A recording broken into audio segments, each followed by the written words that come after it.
My name is Devin Gracielny, and I'm a retired city worker that runs the West Allis Historical Society, that nice big 1887 two-room schoolhouse building on the corner of 84th and National. And I also sit on the Mayor's Historic Preservation Commission, and our job is tasked in trying to preserve the history of the area and the community. And over the years of my involvement with the Historical Society, I'm able to do a lot of research and dig a little bit deeper into some of our roots here in the community. I'm just finishing up a PowerPoint presentation that will be available in the near future on the history of the churches of West Allis, all the different faiths in that. And so that'll become available. Maybe check your different guides in that, and maybe I'll be back here giving that one. This particular Wonderful Women of West Allis was a dream of mine pre-COVID. So if you all remember, in 2020, we were celebrating the 100th anniversary of the 19th Amendment to the United States. Of course, the 19th Amendment was the amendment that gave women the right to vote. And so we actually set up our museum celebrating that. One of the things we did is we put a mannequin into our little election booth that we have there. And then I have a whole counter in the museum itself dedicated to celebrating all the women in all walks of life. Lots of different things, and you'll see a lot of that coming up on the screen later. So what I did is I made this out, and then I started taking reservations, and I was supposed to be at the library and at the senior center and at a couple of different senior homes and Rotary clubs and women's clubs and stuff, and then COVID hit and we couldn't do anything. So this kind of just sat in limbo until they loosened up the restrictions on COVID. So this is a little bit dated because it was meant to be on display for most of 2020, but it still is very interesting. So one of the research pieces I used, and the book is right here, it's Uncommon Lives of Common Women. In that book, there were a couple of ladies from the township of North Greenfield. Now, if you remember, West Allis wasn't always West Allis. It wasn't named West Allis, didn't become a village or city until the 1900s, early 1900s. Before that, it was just a little township of Greenfield. And it was a little kind of a burb in they called it North Greenfield because it had a little train station and that. And in this book, though, there were a couple of women that we're going to celebrate here in this PowerPoint. And of course, you see the slide on the other side is I actually would like to change his story to Ms. story because this has to do with women, not with the men. Speaking of the pioneer women that came here, you know, most of this area was settled by people from the East Coast. And when I say East Coast, I'm talking the farm people in Upper New York and in the Massachusetts, Connecticut, all that, those little Vermont states. Those states are some of our smallest states, and what happened is as more people emigrated and as people settled down and had families and families got bigger, they all had to be on the same farm, which was pretty small. And the big thing that happened was when the Erie Canal was dug, you could then go up the Hudson River, go across the Erie Canal, land on Lake Erie, and then come to, by going through the different Great Lakes, you could come to Minnesota and Wisconsin and Michigan. But if you read this Pioneer Women, in fact, it was not a pretty thing to come here and try to settle this land and farm this land. For example, I take this from Dave Nickel. It says that the women were shut up with the children in log cabins when they were fortunate enough to get log cabins. Otherwise, they had rude huts without floors, often and not infrequently without doors or windows. Unchinked, often, while the cold, bleak winds of March or December whistled through them. And then it talks about their life, and it says in that small room, filled perhaps often with smoke, without furniture except a little of the rudest kind, they had very minor cooking utensils in that, and they had their beds were like poles on one side attached to the wall and the other, and ropes in between, very little as far as mattresses. So they really did not have a lot of conveniences. And so I really kind of owe it to them to make that trek all the way from the East Coast here in what was wilderness at the time.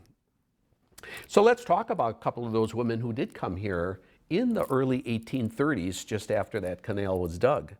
One of them is Bashua Cornwall, and she arrived when she was only 17 years old, and she arrived in 1837. Now, the Cornwall house is still up today. It is kind of hidden on 84th Street, just south of Greenfield Avenue. It's been moved several times. Used to be right on the corner of 84th and Greenfield 100 and some years ago. And they've moved it several times, but it is still standing. It is covered with modern day siding and that, so it's pretty hard to find, but the original homestead is still there. She lived up to 103.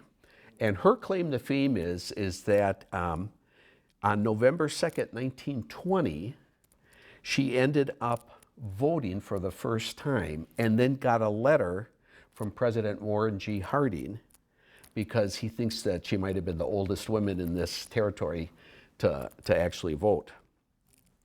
The next gal I'd like to celebrate is May Eliza Wright Sewall, and she was actually born in the township of Greenfield, right where the off-ramp is. If you're going on 894 and you're traveling north and you get off right on Greenfield Avenue, right there is where her father's farm was. Now, she was born in 1844, and she's the very first woman, I believe, not only in the area, but I think in the state and quite possibly in the entire Midwest, that garnered both a bachelor's degree and a master's degree before the turn of the century. And she taught and worked for women's rights and suffrage, and she was counted among some of our well-known women's suffrage workers. I don't know if you remember who's the one that they have on the coin. Yeah, Susan B. Anthony, and that. She was right up there with them, this May Eliza Wright. In fact, one of the stories was told is that just before the war broke out, First World War in 1914, Henry Ford got together 60 people, and he chartered a boat to go from our East Coast over to France to try to stop the war. So he filled that boat with pacifists, and he was certain that those people would be able to talk Europe out of entering World War I. Well, one of the 60 people on that boat was May Eliza Wright Sewall, born right here in what then became West Allis.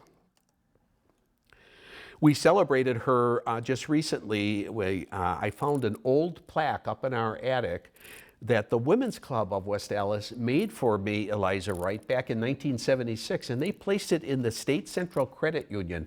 Now, if you remember, State Central Credit Union was a building right about 100th or 101st and Greenfield, and that building came down when they did the enlarging and building other buildings. So somehow that bronze plaque got to the attic of the Historical Society, and it sat there, and I found it there and said, well, you know what, let's put it back up again. So it is now on a retaining wall alongside a West Allis landmark, a plaque, and that retaining wall is right at that exit. So, and there is permission if you guys want to go up and look at it. The bookstore that is in the old, what did they call that? I'm trying to remember, trading post that was used to be there. You could park in there or in the church lot and walk up and look at those plaques. But it was amazing. She ended up being the first school superintendent in the state of Michigan, and then she taught in Indianapolis in Indiana and wrote a book. And they have a huge park memorial to her in Indiana. Abigail Clark Johnson, another well-known name here in West Allis area. She's the wife of William Wallace Johnson, mother to Mary Clark, Alvin, Nathaniel, William Wallace, Abner Morse. There's just a ton of people. And her brother was patented a way to make telescopes. So her and Marion Johnson Cooper, again, sister to William Wallace, these are very early settlers that came, got large tracts of land, started with farms, but then got involved in both the administration of the school system here in the early beginnings, and actually ran the post office for the postmaster, who was her husband. The husband ran the farm, and the missus would run the post office. One of the problems with women living in 200 years ago or 150 years ago, besides not being able to vote, they could inherit property. Let's say that they were the only daughter and they could inherit property, but they couldn't get the deed or administer it unless they brought a man to the courthouse with them. So they couldn't buy and sell property, they couldn't register it. So she actually, if you remember, right next to our Historical Society building, it's a gigantic Queen Victorian house called the Duvil House. And she had to take Anton Duvil with her down to the Milwaukee County Courthouse to register the deeds, many of these people. Now, Henrietta Colburn had that 160 acres.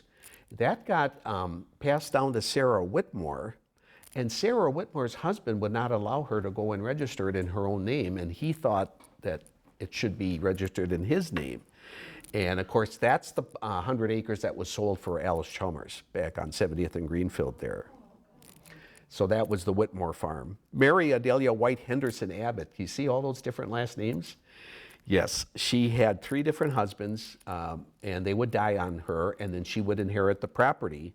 But she actually was her and her sons was the impetus when Alice Chalmers did move in to buy up all the land from around 70th and Greenfield all the way to 84th, and go south from Greenfield and plat out all that land. So all the houses there, including where we're sitting today, was all platted out by this Mary Adelia White Henderson Abbott. And then once this little community started going, when we started getting the manufacturers here and we started putting together a community, became a village and then a city, there were a lot of women that got involved in the community. And one of them is this Miss Clara Kinney. She was the 8th grade teacher at, they call it the 5th District School. Of course, that's where our Historical Society is. And she saw that the women really didn't have, the housewives and that didn't really have a place where they could just get together and talk. And she actually found a place, had them come to the school, and was called the North Greenfield Literature and Arts Club. Now later, that was changed to the Women's Club and joined that General Federation. By the way, one of the founding members of that Women's Club was that previous person we talked, that May Eliza Wright Sewall. She was one of the founding members of the Women's Club International. So once, a lot of these women I found, once they got started in the community and started something, they had this impetus to even go further west. And if you remember, there was a famous saying, go west, young man. You know, everything was out west. Gold was discovered in California and everything was going that way. And a lot of these women went that way too, especially strong, independent women. And she's one of them where I ended up, oh no, she didn't go out west, if I remember right. She stayed in town. She became a teacher in Milwaukee, and then she was later buried at the Wauwatosa Cemetery. These other 2 that we're going to talk about, the McCullough sisters, there's a pair that stayed single their whole life, and they actually was very instrumental in founding our library. And at that time, the library didn't have a place because even our Carnegie Library, built in 1913, wasn't around yet. So they used different buildings, including a building that's still standing on the corner of 81st and National. I'm not quite sure what business is in there now, but that was called the Old Porion Building, and a lot of things happened within the community in that building.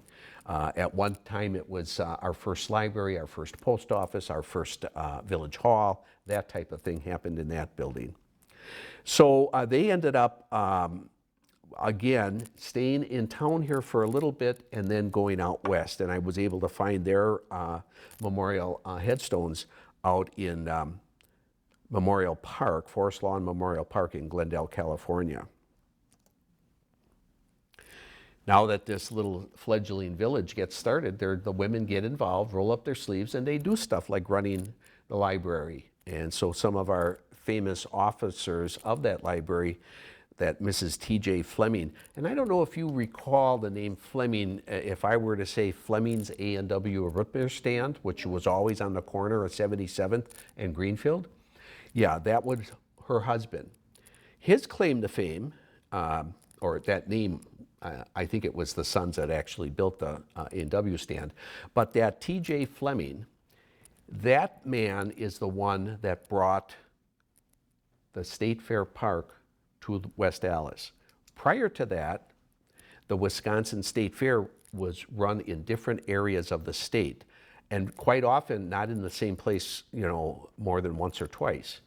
But this T.J. Fleming saw this wonderful opportunity. There was a farm here, and that farm had a track for running harness races for horses. That track became the Milwaukee Mile. So that's the exact same track. If you look at old 1876 flat maps of the area, you'll see that farm there. And so she got real involved in the community because her husband served on the agricultural board for the state of Wisconsin. There's a couple of other names in there, Clara, Sawtelle, Harrington. I didn't bring her quilt that she made, but when she was about 13 years old, she's the one that made a quilt in the shape of the United States with all the states on it. And I have it on display at the Historical Society, and quite often it gets borrowed out to the Cedarburg. They have a quilt museum out there, and they borrow that out because it's one of the oldest ones that we have. Alice Lau Lefebvre. Here's another gal that when her brother ends up becoming the station master for that railroad that comes through, and that's the same railroad that's, you know, just outside Library Square here, she came along and became the telegrapher for the station. And then she's also the postmistress. This happens a lot because the husband has too many other duties to do. She takes over for the post office. She also ran the Women's Christian Temperance Union.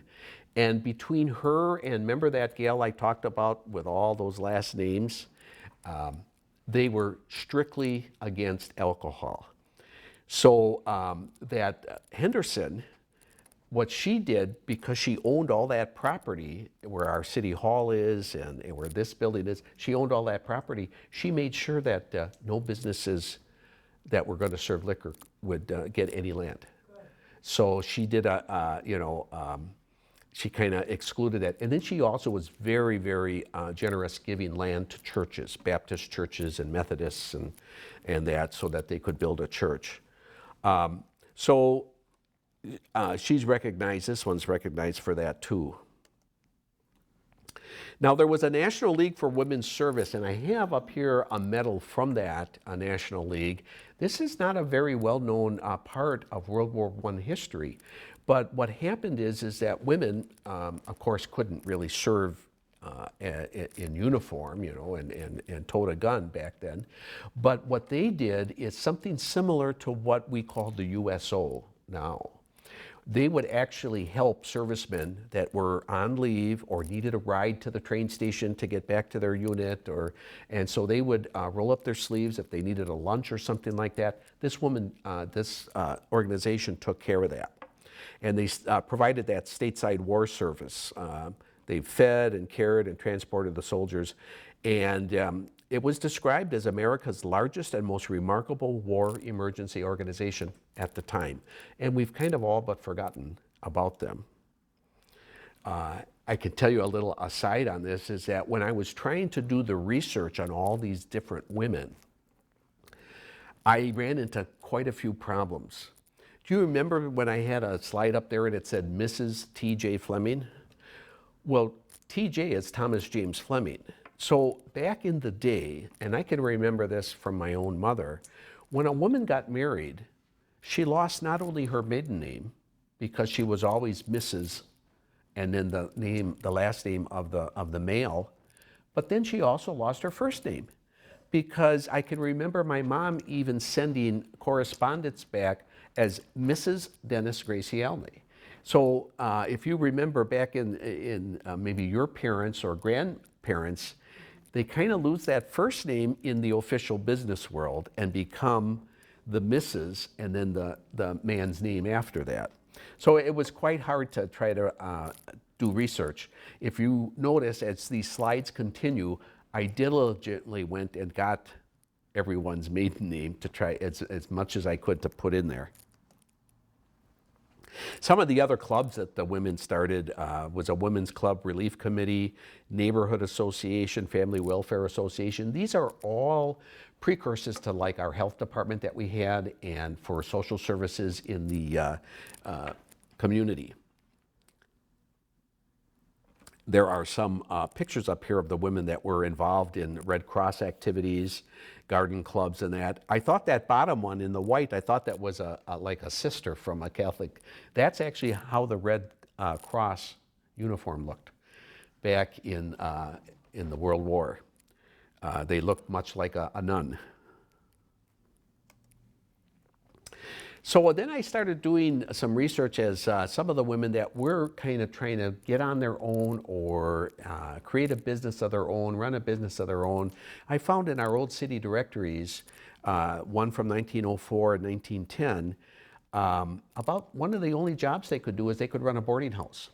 So these factories that sprang up practically overnight in the early 1900s, men were coming from all over to work in these factories, and they needed boarding houses. And most of that meant just a bedroom and then a shared bathroom and shared kitchen.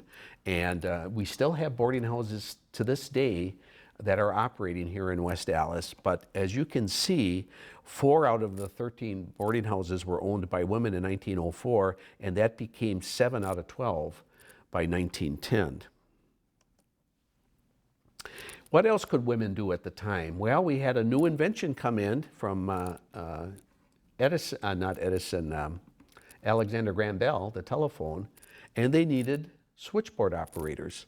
So up there you see an actual photograph. Now this was on the corner of between 71st and 72nd on the north side of Greenfield was the West Allis Central Telephone Office, and the women could work in that capacity. I found Anna M. Room was the chief operator from 1883, or she was born in 1883 and died in 1976. She actually remained a telephone operator, and as they moved these big centralized or localized switching places into more centralized, she kind of moved along with them. Now we got to some early entrepreneurs, female entrepreneurs.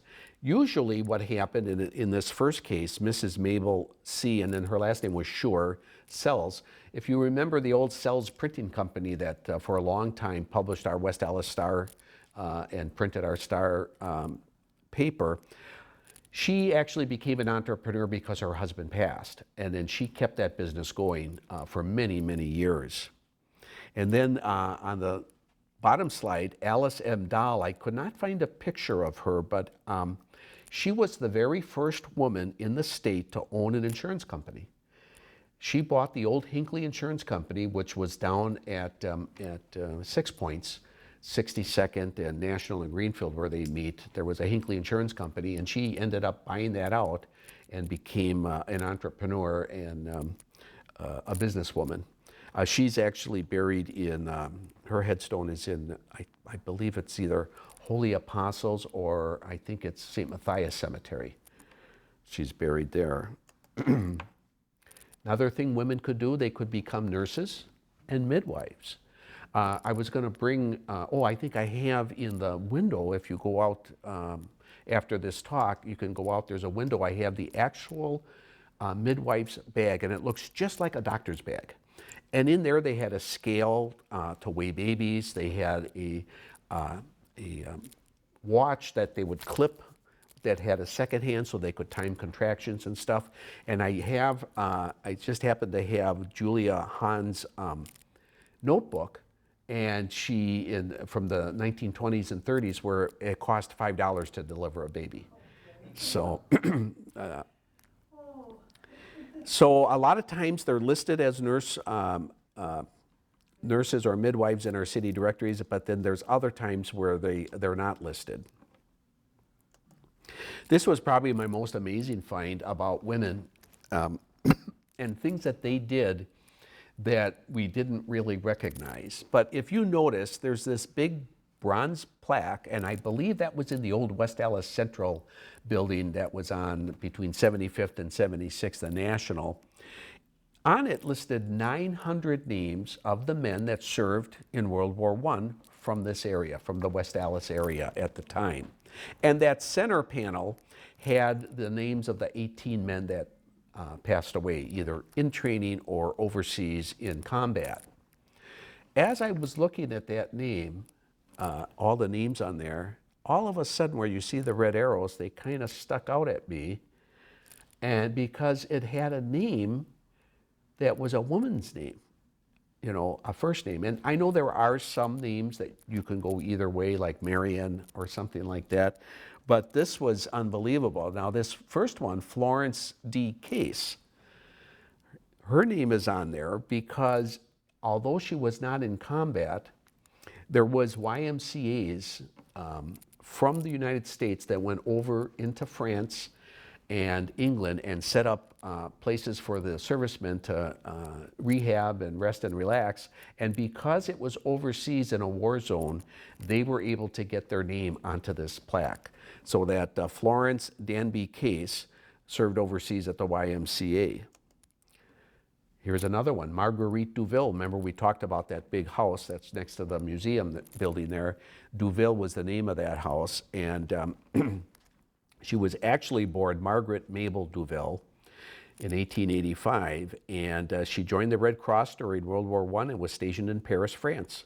She never married and died in 1956 in Chicago, Illinois, and she's buried down there in Rose Hill Cemetery. But her name is permanently on this bronze plaque for the service she did during World War I. I have two other ones, which is Patricia Huel, and she served, went to France, and again, with the YMCA, she served the American Expeditionary Force. And then that last one, Irene Hunt. That was an interesting case because Irene was a well-known stenographer for the upper echelon of the Allis-Chalmers Company. And so she was up in the, where the administration was, but she was so good at stenography that the Navy Department asked Allis-Chalmers, can we have her? We need her in Washington, D.C. to do stenography and in the personnel office. So she worked, she's the only one that I could find that never went overseas, but served in the Navy as a Navy employee and was able to get her name on this plaque. Women's work or men's work? This is a very interesting story, and this is one of our local residents. In fact, she just passed not long ago. She ended up trying to get on during World War II. She wanted to be a wave or a whack, and they were doing enlistments for them way out in Oregon.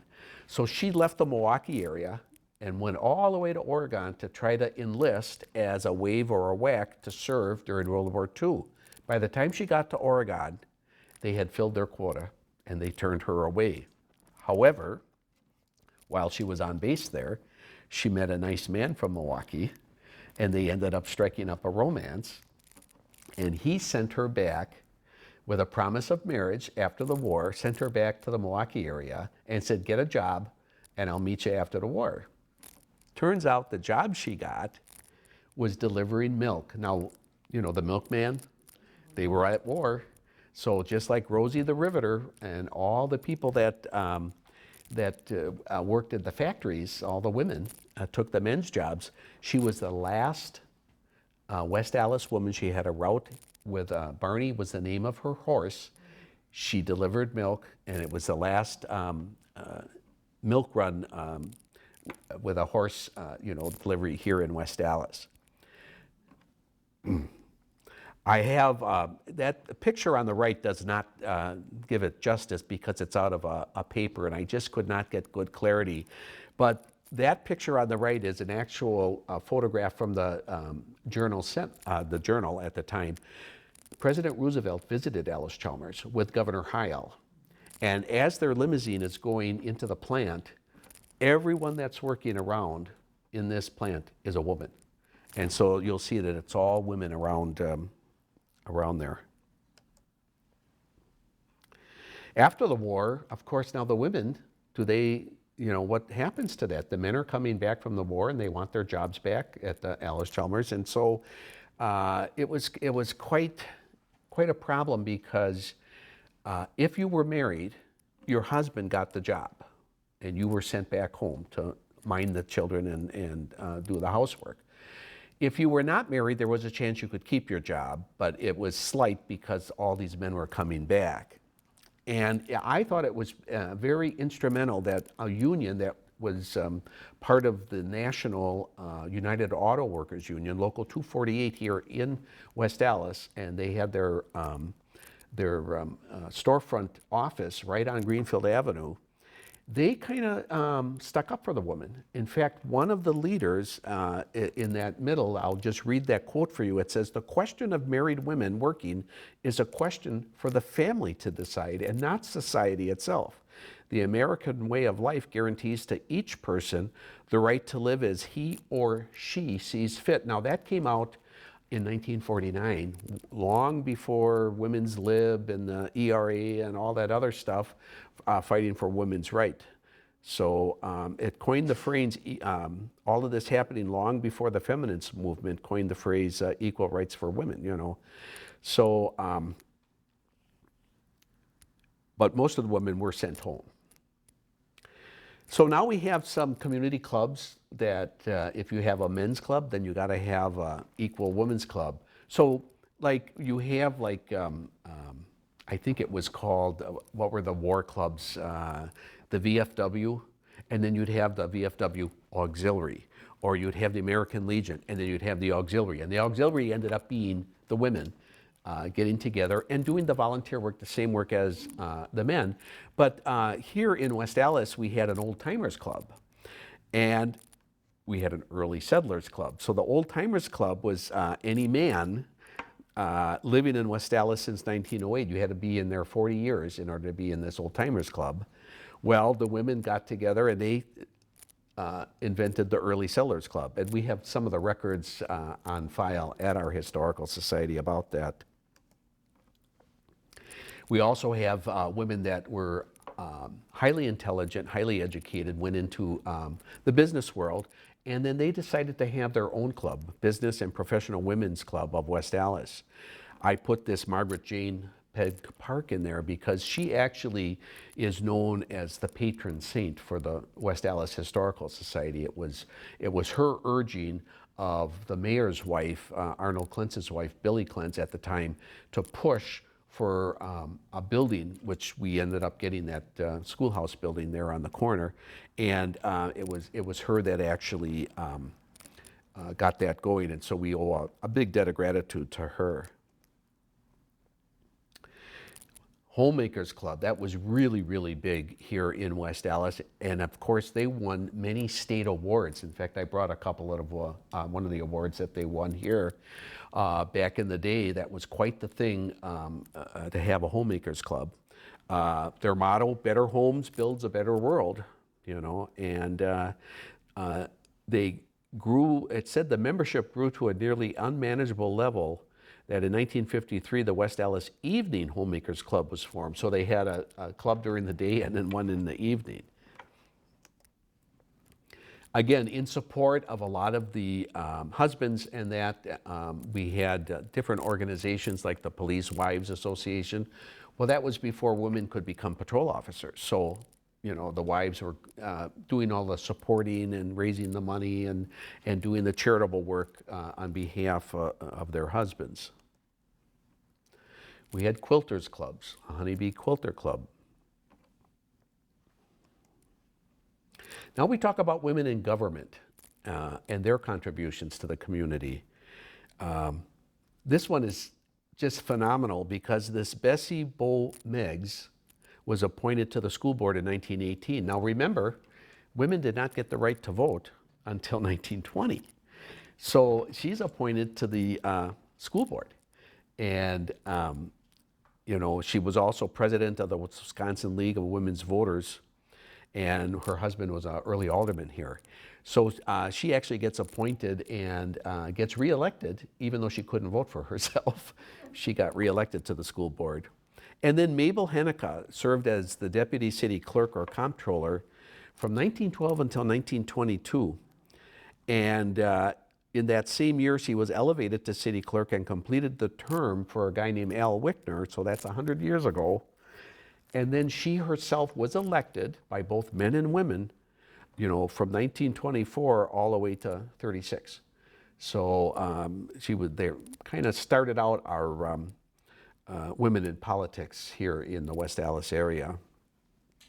Oh, Georgia Purvis Kozini. I bring this one up because Georgia Purvis graduated from West Allis High School in 1931.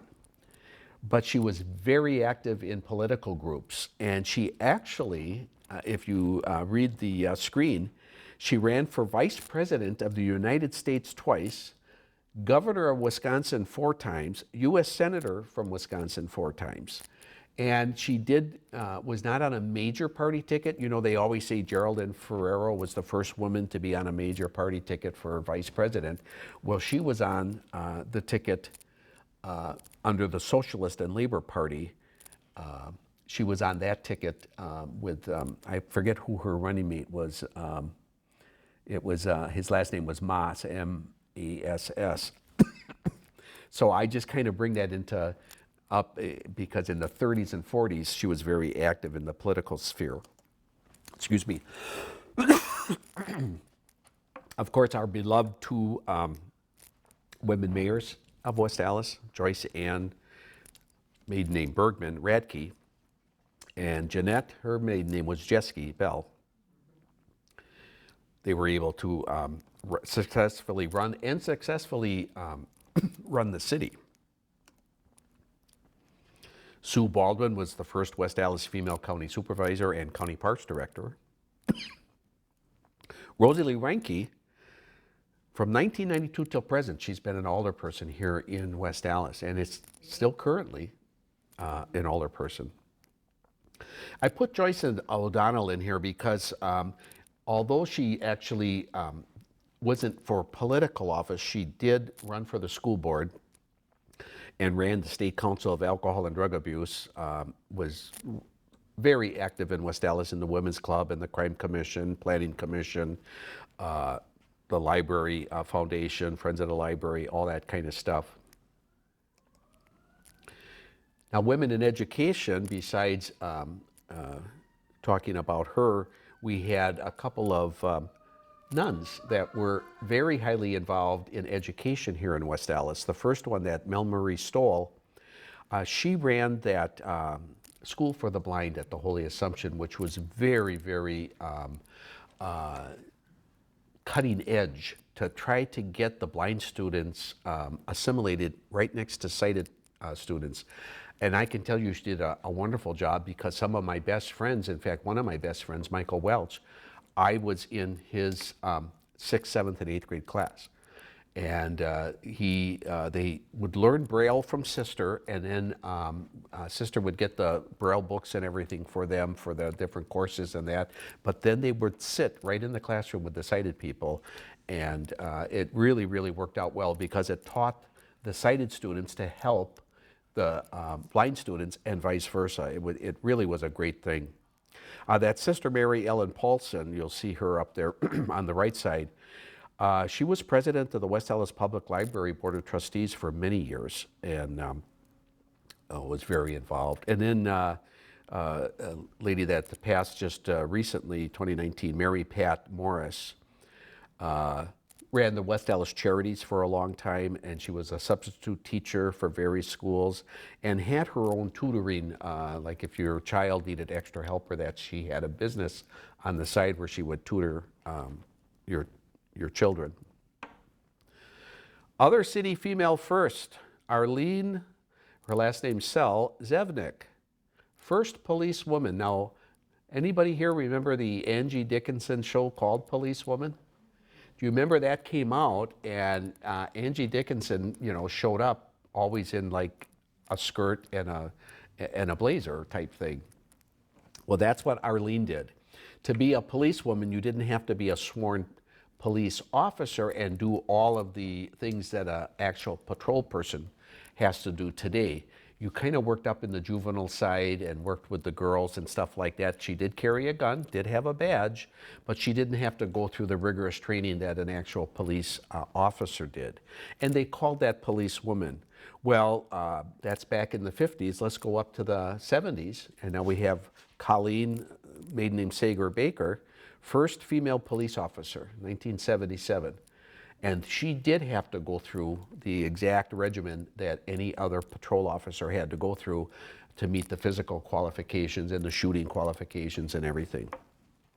And then I put on there, one of our firefighters is Mallory Stiglitz is her maiden name, and Sir is her married name, first female firefighter. There's some other West Allis notables that I just thought I'd bring up in this presentation. Remember Betty Annick? She was the very first female heart transplant patient in the world. So there was that Dr. Christian Barnard who did the very first in South Africa. He did the very first heart transplant.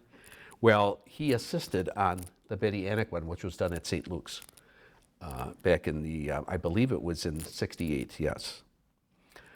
Queenie Watson, brunette, she wanted to play in the boys' band at West Allis Central, which was called West Allis High School at the time. And she was very good with her instrument. And she was allowed then to play. And so she was the first female. And I think that's what started getting the band and the choirs and everything, unsegregated as it was. Oh, and I put Dolores Jenks Schmidt in there. You'll see her on the bottom slide. She was a perennial ribbon winner at the state fair. So you know how women would maybe bake a pie or make a jam or do some sewing or something and enter at the fair and get, blue, red ribbons, She was a perennial winner, and we have some of her stuff on display in our museum too, her blue ribbons, and then I think she did crocheting or knitting or something. Another famous person from West Allis, Ruth Kerr, and her daughter and granddaughters, 3 generations, created over 5,000 porcelain dolls in her West Allis home.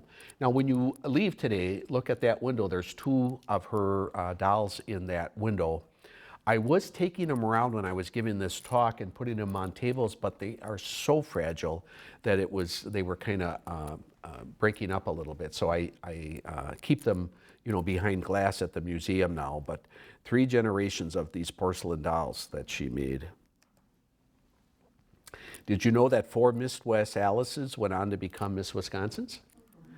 And there are their dates from the 50s all the way up to 1999.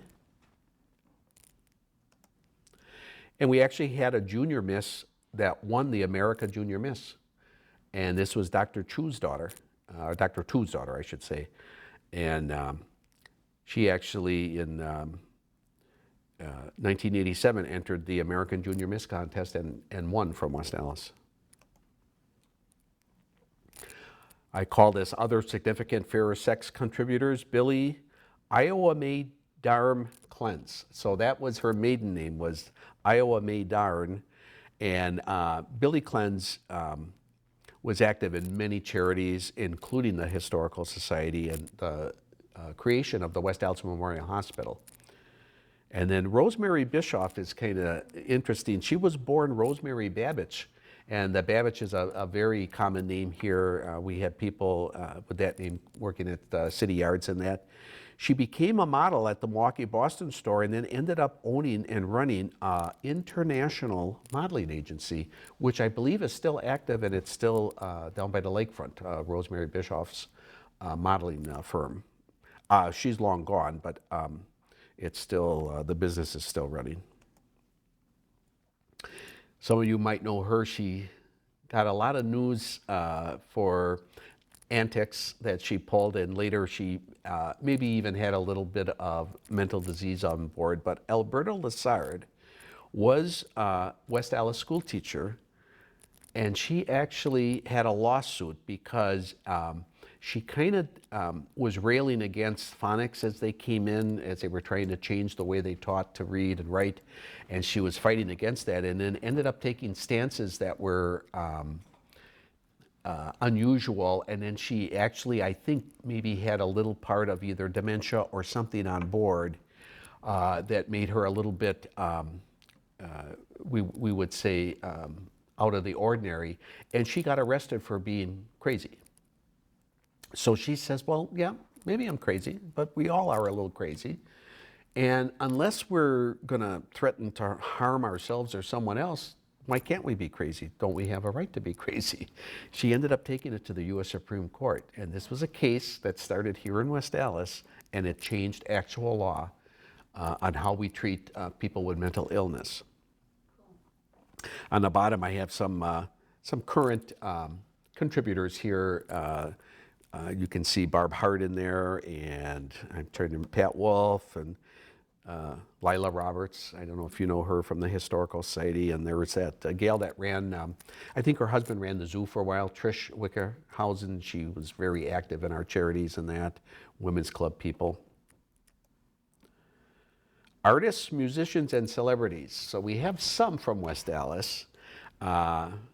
This Irma Joe Dapa was the Tap Happy Dancers president of the West Allis Art Alliance. And the music club, we had, she was a founding member, Gladys Ione Morris, a founding member of the West Allis Music Club. Both those clubs are long gone now.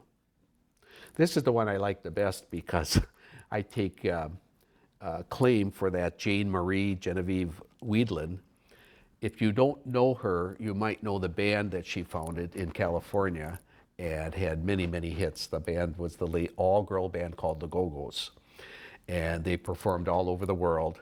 But for a little while her parents worked at the VA as doctors and dentists, they were stationed at the VA here. They lived on 114th Street.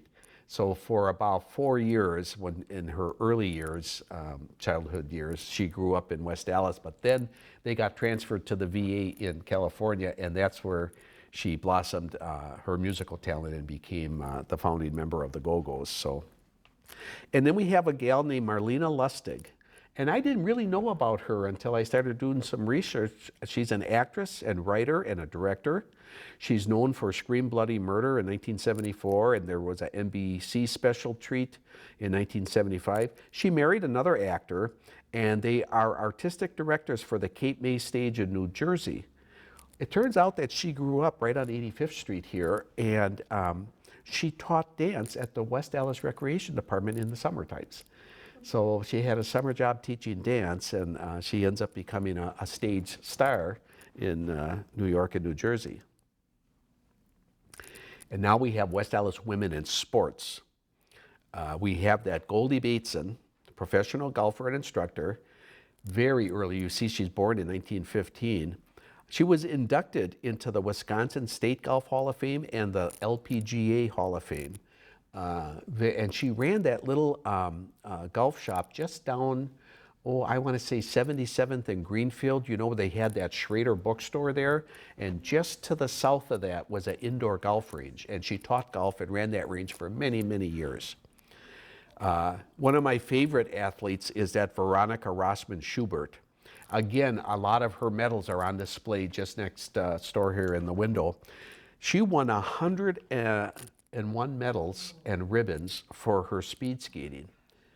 The problem with that is that she won those medals in the 30s, 40s, and 50s, and it wasn't until 1960 in Lake Placid, New York, that was the very first women's speed skating for the Olympics was recognized as a sport for women, where they could win medals. So she was past her prime then and couldn't win any medals, but many, many news articles about her winning races here in West Allis, in the Midwest, at a time when it was thought it was just a man's game.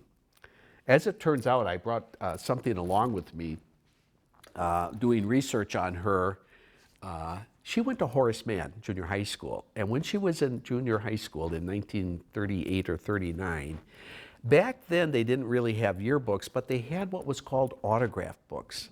And it was very common for people to write stuff like roses are red, violets are blue, all that kind of stuff. Well, I have to tell you about this one. And it's dated May 29th, 1939. Her name was Veronica Rossman Schubert. Now, it says here, Dear Veronica, Veronica now, Veronica forever. Rossman now, but not forever. Signed, George Schubert. So, back in junior high school, her classmate, yep, and they raised a wonderful family of speed skaters too, but I just thought that was so cute that she was winning medals under the name Veronica Rossman Schubert, and it goes all the way back to junior high school.